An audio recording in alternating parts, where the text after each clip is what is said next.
हमें पानी कम दिया जा रहा है, पानी यहाँ पहुँचता नहीं है, एक बहुत देरीना मसला है। लेकिन अब जब इंडस्ट्रियलिस्ट इससे मुतासर हो रहा है और अपनी इंडस्ट्री बंद कर रहा है।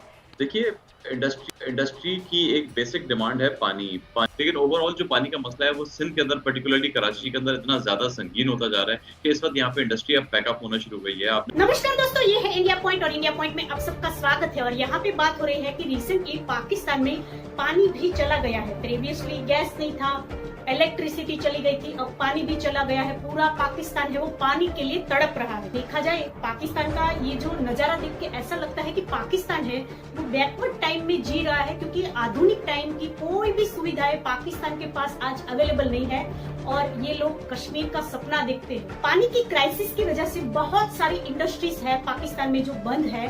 टेक्सटाइल इंडस्ट्रीज, लेदर इंडस्ट्रीज, बहुत सारी इंडस्ट्रीज है वो बंद है। और बेरोजगारी में तो पहले ही पाकिस्तान ने बहुत सारे रिकॉर्ड तोड़ दिए हैं और ऐसे में ये पानी की क्राइसिस हुई है जिसकी वजह से मिलियंस ऑफ वर्कर्स है वो बेरोजगार हो जाएंगे। पाकिस्तान पहले पानी से मर रहा था और अब ऐसा लग रहा है बेरोजगारी के कारण पाकिस्तान भूख से भी मरेगा। इस विषय में वहाँ की जो गवर्नमेंट है, वहाँ का जो मैनेजमेंट है, वो क्या क्या प्रिपरेशन करेंगे, उसके पास कुछ बैकअप प्लान होगा या नहीं, वो जानने के लिए हम जाते हैं इस वीडियो के अगले भाग में। हम तो हमेशा ये देखते आए कि सूबे एक दूसरे से जो है वो लड़ते रहे कि हमें पानी कम दिया जा रहा है, पानी यहाँ पहुँचता नहीं है, एक बहुत देरीना मसला है।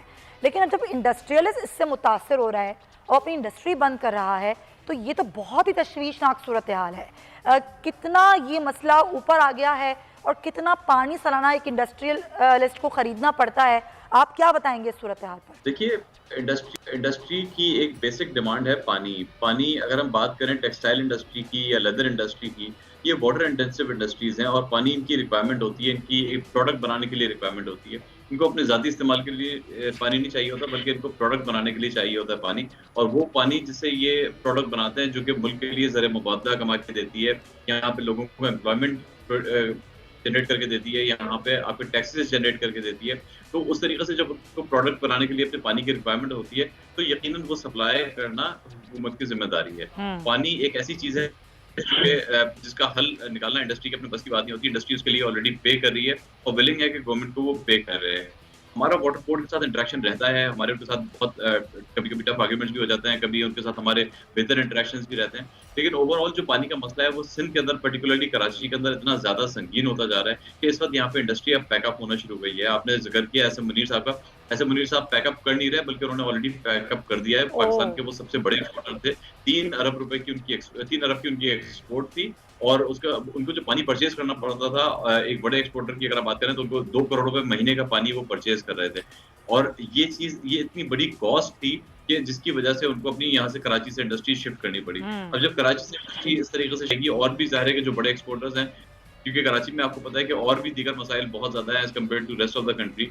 जब वो पानी उसके अंदर एक बहुत मेजर रोल प्ले कर रहा है इस वक्त, के पानी की अदम फराहमी की वजह से इंडस्ट्री कराची से पैकअप हो रही है और ये मुख्तलिफ प्रोविंसेस में जा रही है। तो हम तो ये अपील करते हैं कि जो K4 के मंसूबे और जो दीगर मंसूबे हैं, उसको फौरी तौर पे किसी न किसी तरीके से उसको एग्जीक्यूट किया जाए। अच्छा, मजे की बात ये है कि K4 की आपने बात की तो उसका तो बार बार प्लान ही चेंज होता रहता है। केस प्लान पर नहीं हो सकता, अब दूसरा जो है वो प्लान लाया जाएगा। K4 के मंसूबा इसीलिए तात्तुल का शिकार है। अच्छा, ये रातों रात तो नहीं हुआ होगा ना सलीमुज़्ज़मान साहब के पानी का मसला रातों रात हो गया। कराची एक बहुत बड़ा मुआशी हब है, 70% रेवेन्यू पूरे मुल्क को जनरेट करके देता है। लेकिन एक पानी की वजह से, जो कि ज़ाहिर एक बड़ी डिमांड है, उसकी वजह से अगर इंडस्ट्री ही बंद हो जाएगी तो ये तो बहुत ही अजीब सूरत हाल है। ये कब से हुआ मसला, ज़्यादा ख़राब कब हुआ ये मसला?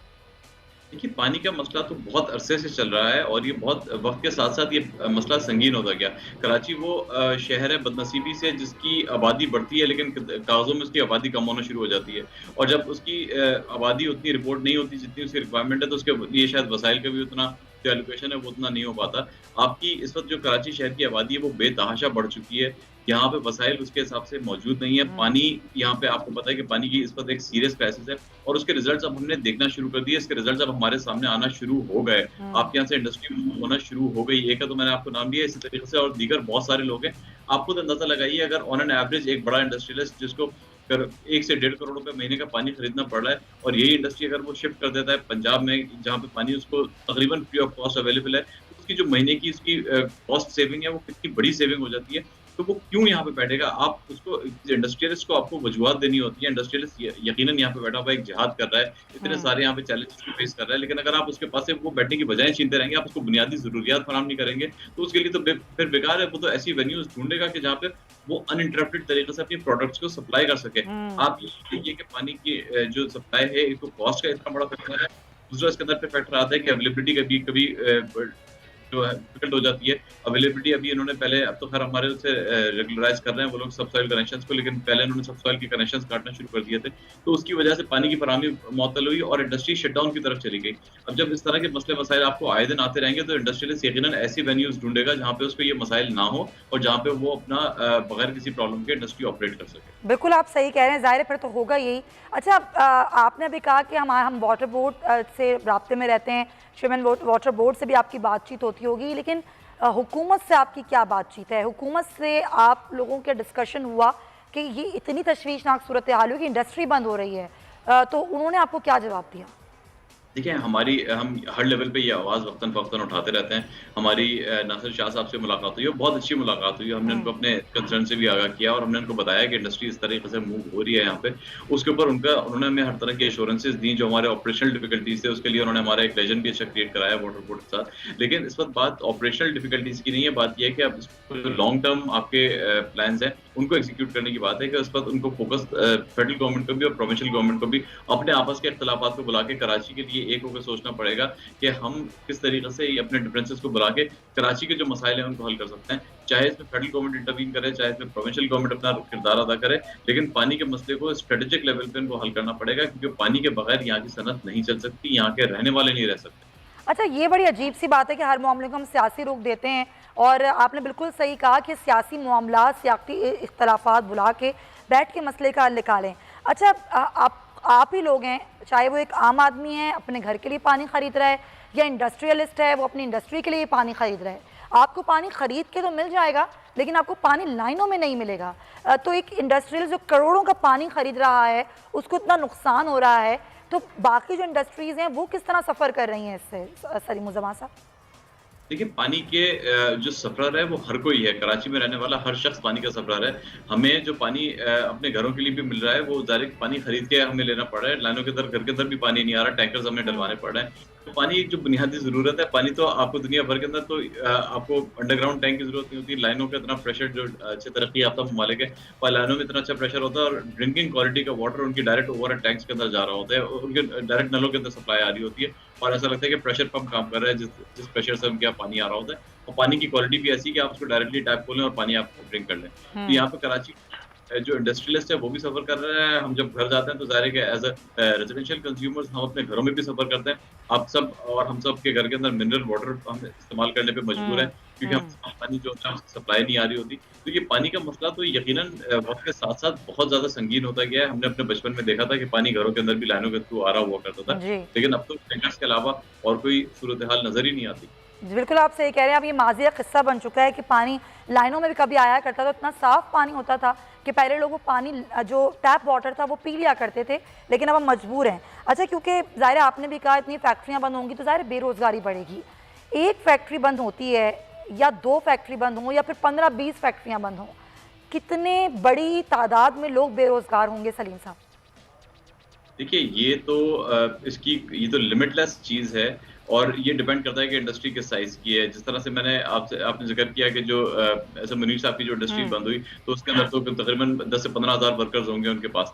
इस तरीके से ज़ाहिर है कि छोटी इंडस्ट्रीज़ भी होंगी, ऐसी इंडस्ट्रीज़ भी होंगी जहाँ पे 100 वर्कर भी होंगे। लेकिन मैं तो कहता हूँ कि अगर एक भी बंदे की नौकरी चली गई और एक खानदान का चूल्हा बुझ गया, तो उसका जिम्मेदार कौन होगा? यहाँ पे तो हम बात कर रहे हैं मिलियंस ऑफ वर्कर्स की। कोरंगी इंडस्ट्रियल एरिया में तकरीबन 15 लाख लोग यहाँ पे एम्प्लॉयड हैं, पूरे इंडस्ट्रियल एरिया के अंदर। इसी तरीके से और बाकी हमारे इंडस्ट्रियल एरियाज हैं, साइट है, नॉर्थ कराची है, फिल्डबी एरिया, लांडी है। हज़ारों नहीं बल्कि लाखों यहाँ पे लोग मुलाजमत कर रहे हैं, और यहाँ पे जो इंडस्ट्रीज़ हैं, जो टेक्सटाइल इंडस्ट्री और लेदर इंडस्ट्री, ये ज़्यादा लोगों को एम्प्लॉय करती है, क्योंकि इनके पास ये लेबर इंटेंसिव भी होती है, वाटर इंटेंसिव भी होती है। तो इनके अगर खुदा न खास्ता ये इस तरह से शिफ्ट होने की तरफ जाते हैं, बहुत बड़ा क्राइसिस आएगा। बिल्कुल आप सही कह रहे हैं। ये बहुत बड़ा जो है वो एक बहरान हो जाएगा, बहरानी कैफियत होगी जब इतनी बड़ी तादाद में लोग बेरोज़गार होंगे। अच्छा, आपको क्या लगता है कि यहाँ असल मसला है क्या? यहाँ गवर्नेंस का मसला है, आपस के इख्तलाफात मसला हैं कि यहाँ पर पानी का मसला हो, बिजली का मसला हो, दीगर मंसूबों के मसाइल हों, मसाइल ख़त्म नहीं होते बल्कि बढ़ते जाते हैं और हल नहीं तलाश किया जाता उनका। असल जड़ क्या लगती है आपको, मसाइल की जड़ कौन है? देखिए, कराची के मेरे हिसाब से कराची के दो बुनियादी मसाइल हैं। पहला ये कि एक गवर्नेंस इशू है, जो यहाँ पे गवर्नेंस है वो प्रॉपर नहीं है, और उससे बड़ा जो मसला है वो आपका ओनरशिप का इशू है कि कराची की किसी ने शायद ओनरशिप नहीं ली। अगर आप ओनरशिप ले लें तो शायद गवर्नेंस का मसला भी ऑटोमेटिकली हल हो जाए, क्योंकि ये कोई ऐसे मसाइल नहीं है, कोई ऐसी अनहोनी चीजें नहीं है जो कि दुनिया में और कहीं नहीं हो रही। दोस्तों इस